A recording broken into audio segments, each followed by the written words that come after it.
Right now, something is happening in the atmosphere that will seriously alter our weather over the next week. This unsuspecting feature will lead to severe thunderstorms, widespread flooding, and even an increase in rapidly spreading wildfires. And on top of all that, a nationwide temperature swing is on the way that will affect millions of people. And it all starts with this little kink in the jet stream. You see, this tiny disruption in the upper level wind patterns will cause a chain reaction, and that's going to allow for a lot of lift out ahead of the wave. This rising air will be accompanied by significant moisture from the Gulf of Mexico, and inside the wave there's going to be a pocket of cooler air aloft that originated way up here in Canada. Put all this together and you have the perfect recipe for strong storms and heavy rain in this region on Thursday. Early in the day, storms are going to be trekking across Kentucky and Tennessee, bringing isolated strong winds and hail. These storms are going to very quickly move east, impacting the Appalachian and South Atlantic regions. In fact, the Storm Prediction Center is highlighting parts of North Carolina and South Carolina in a slight risk of severe weather on Thursday, with the main threat being strong, damaging winds. But of course, a tornado or two cannot be ruled out. Check out the significant tornado parameter on the NAM 3-kilometer model. It actually shows an area of interest in North Carolina right around the time some potential supercells pop up around 4 p.m. Eastern. And once again, these storms are going to have a ton of Gulf of Mexico moisture to work with, so the rainfall rates are going to be really high. And this, of course, is going to lead to a flash flooding risk, especially along the spine of the Appalachians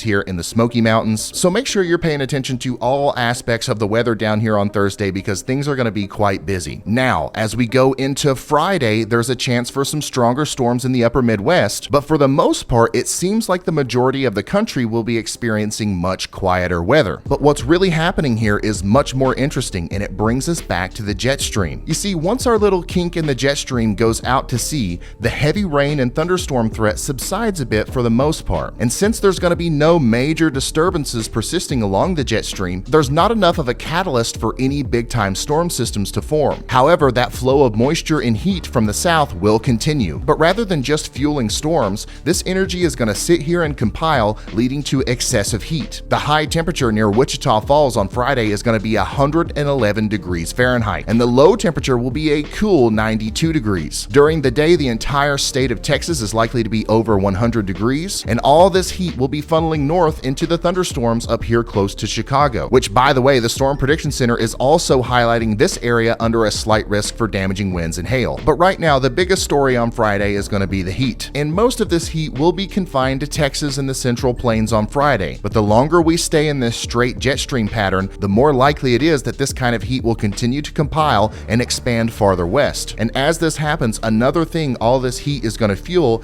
is the chance for wildfires. And this is especially noted on Saturday, as once again the weather will seem to be getting mostly quiet for everyone outside of some general thunderstorm risks here and there. But the heat will continue to build out here towards the west coast. And at the same time, another very interesting feature will be coming into the picture. The leftover energy from a tropical system is about to find its way into the desert southwest, and when it does, a dangerous weather phenomenon will take place. But before we get into all that, there's something else really dangerous that we should talk about, and that's your private information being stolen or leaked onto the internet. Which of course brings me to today's sponsor, Guardio, the best way to protect your online activity. Y'all, these days it seems like every single thing starts and ends with the internet. I mean, heck, I literally wouldn't be able to do what I do without it. But that doesn't always mean it's safe, which is why today's sponsor, Guardio, is so important. Guardio provides real-time browsing protection that can detect threats before they cause harm, keeping you and your information under lock and key. Phishing sites, email scams, tech support scams, and annoying push notifications and all that stuff are no longer a big deal when you've got Guardio. Guardio is trusted by many, including yours truly, and you can take control of your online safety today with Guardio's free 30-second scan. You can get started right now by visiting the link in the description and using my code. All that's going to be on the screen right here as well, and you're going to get a 7-day free trial to all of their premium features, such as real-time threat removal. And if you click that link in the description, you're also going to get 20% off of Guardio's monthly subscription. So what in the heck are you waiting for? Make sure you click the link in the description right now, use my code so you can start staying protected today. Thanks to some leftover energy from post-tropical storm Eugene, several rounds of thunderstorms will be possible across the southwest late this week into this weekend. You can see it if you move your attention from the jet stream down here to the southwest. There's an area of Pacific moisture inflow coming ashore down here. But here's the thing about that. There's not a lot of moisture left from Eugene, and what is left is mostly kept up in the upper levels of the atmosphere. So down here, closer to the ground, things are still going to be quite dry. This means that most of the storms that form are probably going to have a lot of lightning, but not a lot of rain at all. This is going to create what we call dry thunderstorms. Dry thunderstorms can ignite new wildfires without any relief from the usual heavy rain that you get with electric storms. And we can expect storms like this to occur in parts of California, Arizona, Colorado, Nevada, New Mexico, and even Utah as we go deeper into the weekend. The really concerning thing here is that the huge blanket of snow that we had in the Sierra has mostly melted with the new summer heat. So there's going to be a ton of dry vegetation for these wildfires to feed on. So make sure you're prepared for that if you live out here, because we are on the cusp of peak dry season out here. But things are not going to be dry at all as we shift our focus towards early next week and the eastern part of the country. Very heavy rain and potentially strong storms will be possible as once again we have a big disruption in our jet stream. This one could actually bring some deep moisture pretty far north, allowing for a widespread wind and rain setup. It's still pretty far out, but this one looks like a classic severe weather maker for parts of the Great Lakes region and even into the Ohio Valley. Notice how close to the surface we have low-level jet stream winds wrapping around our trough. These winds could aid in thunderstorm growth and potentially even pose a tornado threat. One thing's for sure is that this system will be powerful enough to rake a lot of the compiled heat and humidity out of the central and eastern US. Just watch how as we go into next week, much of the central and eastern US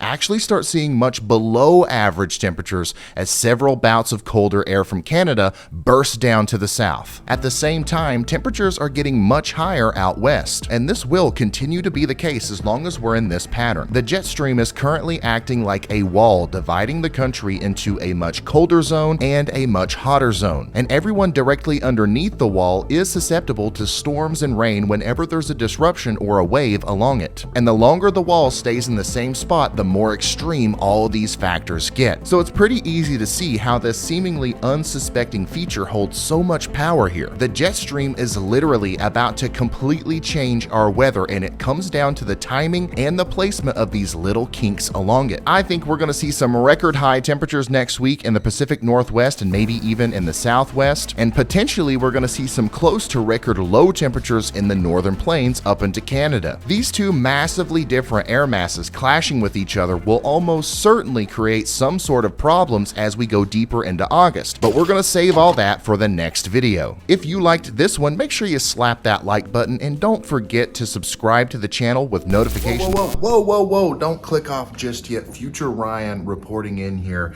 We've got some breaking news. If you happen to be watching this video the day that I publish it, that's going to be August 9th, 2023. The Storm Prediction Center just put out a 10% hatched risk for tornadoes today in Missouri and Arkansas.